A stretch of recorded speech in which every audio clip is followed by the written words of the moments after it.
Okay. I'm going to try to film again. There's been all kinds of fun things happening. But we're still going to have a good time.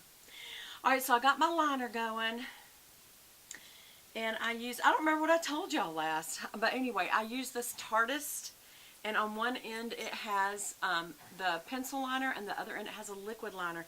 So this is a great one to use. You can see the liquid liners for the upper lid, and the pencil liner, crayon liner I say, is on the inner flap of the waterline. Do you sound a little out of breath? Just because I had to run downstairs and do something and come right back up. Alright, I need to finish my look. So, trusty eyelash curler from,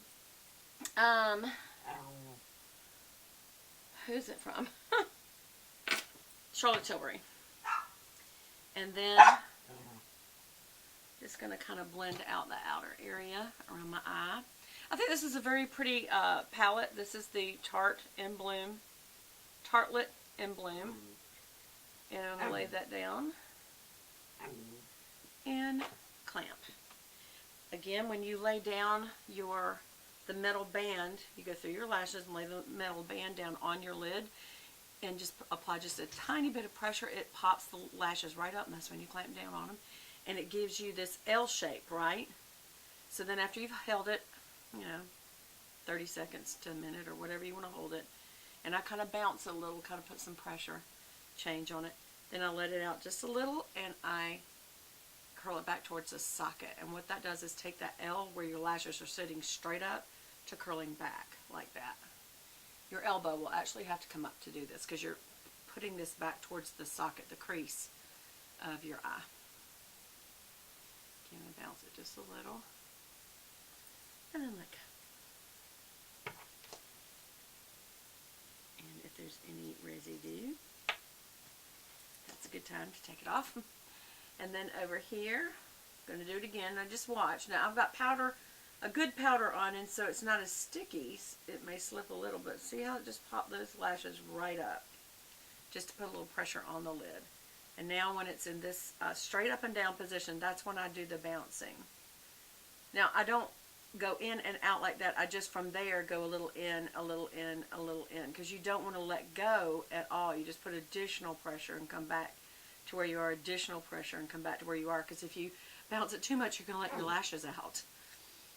So don't go in and out like that. Just if you're already there, then just go a little tighter and back to where you were, a little tighter. You don't have to do that. It's just a little technique I like.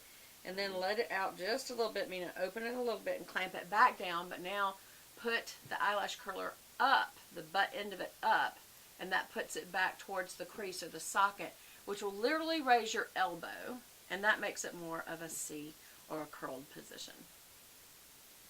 And held it just a little bit longer. And that's all. And then what do we always do afterwards? We get either our makeup towel or a makeup wipe if you have one handy, and you always wipe off your eyelash curler. You don't want this to ever get sticky. You don't want it to get have old product on it, or because now you've got liner and you've got powder, and that can all get on this. So you want to clean this as soon as you use it, every single time, without fail. Do you understand me?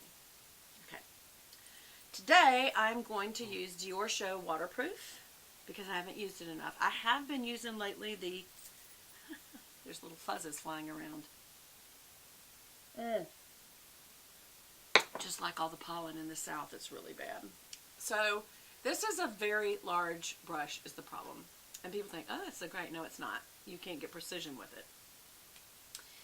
So I purposely went in one more time to try to swirl it around inside and get more product on the ends so that I can tip this out really, really good. I feel like this is very thin product and it's very dry product. I'm not impressed with this at all. So let's hope today it gets a little better. I'm swirling around inside. Don't go in and out like that because that takes air down into the tube and dries it out. When you pull it out, there should be a little bit of excess on the tip end, and that's what you use to tip out the end of your lashes. Just tip out the ends. That's where you want to apply excess. And you think, they don't look goopy. No, because then you go to the base and curl back out to it, and it pulls off any excess on the ends. but it makes sure that it's fully coated from the root to the tip. Yeah, I'm not seeing any, to speak of, any real, it's almost like there's none on there. And I think it's because this brush is so big, it just can't, you can't get down to the lash. It's just all brush end. And frankly, it's not coming off the brush very well. Like, it's not loading the lashes very well. And this is expensive, y'all. I thought this would be like a new go-to. Instead, I'm not impressed so much. I may take it back and they can just, I know when it's used mascara, they're going to have to, what do you call it, where they put it out as a loss, and they need to. I only do that on product that really is poor performing, and if they have the policy that you can bring it back even if it's used, then I'm going to use that policy when the product really isn't that good. This really isn't. I'm so shocked to think that Dior would not do better. Let me tip out the ends again, trying to give it a break. You know, this may work for somebody who already has long, lush, thick lashes, which you would get to model this product, obviously. But when you're trying to get that look, this isn't going very far to that.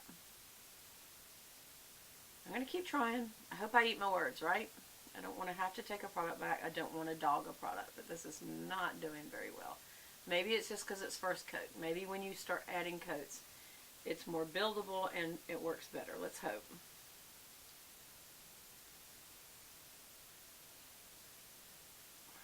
There we go.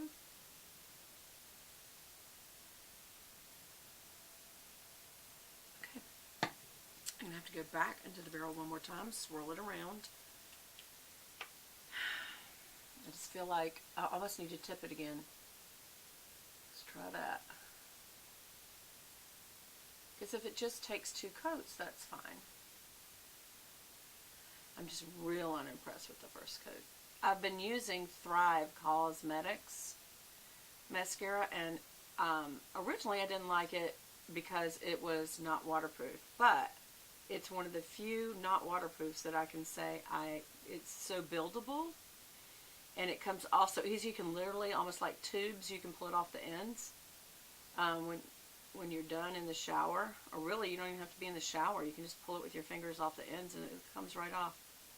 Yeah, this is not good at all. It's gooping up, but it's not doing good coverage. Okay. This is when you start getting angry at makeup. You shouldn't, because it doesn't, I don't know if you're going to be angry to anybody. Maybe makeup's what you should be mad at. So you get mad at another human being, right? But for the human beings who made this product, I'm not impressed. I'm sorry. I'm just not impressed. I can't recommend it at all. I'm going to finish using this just to finish out my eyes. I'm trying to almost goop it on to get some kind of build up. And again, this is waterproof, so I mean this should be really good coverage. It should be drying quick so that the second round is building better than this. I'm just really not impressed. Good heavens, that's almost nothing. 2 coats, and I tipped out both coats to where the end should look almost gooped up. I think that's what I'm going to have to do, is kind of just use the ends and goop it on, and then not comb it through very much. On 3rd round here. And it messed up. And it's not being very fixable. Yeah, y'all, I don't know that I would recommend this at all. Not at all. For those of you who have had this and had a wonderful experience, comment below and let us know, am I applying it incorrectly? I mean, I don't know how you could apply this more correctly than what I'm doing. Like I said, I'm even tipping the ends with a lot of extra to try to get a buildable look out of this, and it's just not doing it. It's just, it won't have it. I'm trying to make this goopy, and I can't. That's really weird. It's almost like it's, I think it has a lot, well, it's the formula is part of it, but also this big old brush. It's just, you know, people think, oh, that's a big, bad brush. Well, that doesn't give you much precision when you're trying to apply. Not impressed at all. I'm just leaving the goop on the bottoms, the tip ends, so that it'll look like I have some lashes. Gonna be taking that back. I hate to do that. Sorry, Ulta. Oh, and I also need to fix this kind of white place that I over smeared that out. Let's get, what did I use for a brush? Which brush did I use? That one. That should still have the same color on it that I was using. We'll just put that right there. See if that helps. Even it up a little. Okay, so that's the look. I'm finally finished after 400 videos. Gonna put my glasses on. And I actually, did I go over? No, I didn't go over for a change. Okay, well, let me pull this down a little so you can see my gold chains I'm wearing today, which I really do like, but they tangle so bad that I don't show them very much because they're annoying. They tingle so much. But this is that Lumicino link, which I just love. But this one right here, 1, 2, 3, that one is the one that my husband, bless his heart, got me at Ross Simon's account, I think it was, and website, and I loved it when I first put it on, but it almost immediately starts tangling because it's 3 on one chain. Like the one chain goes to right here, and then yeah. All right, y'all. So I love y'all. I'll talk to you again soon. Bye, bye, bye, bye, bye.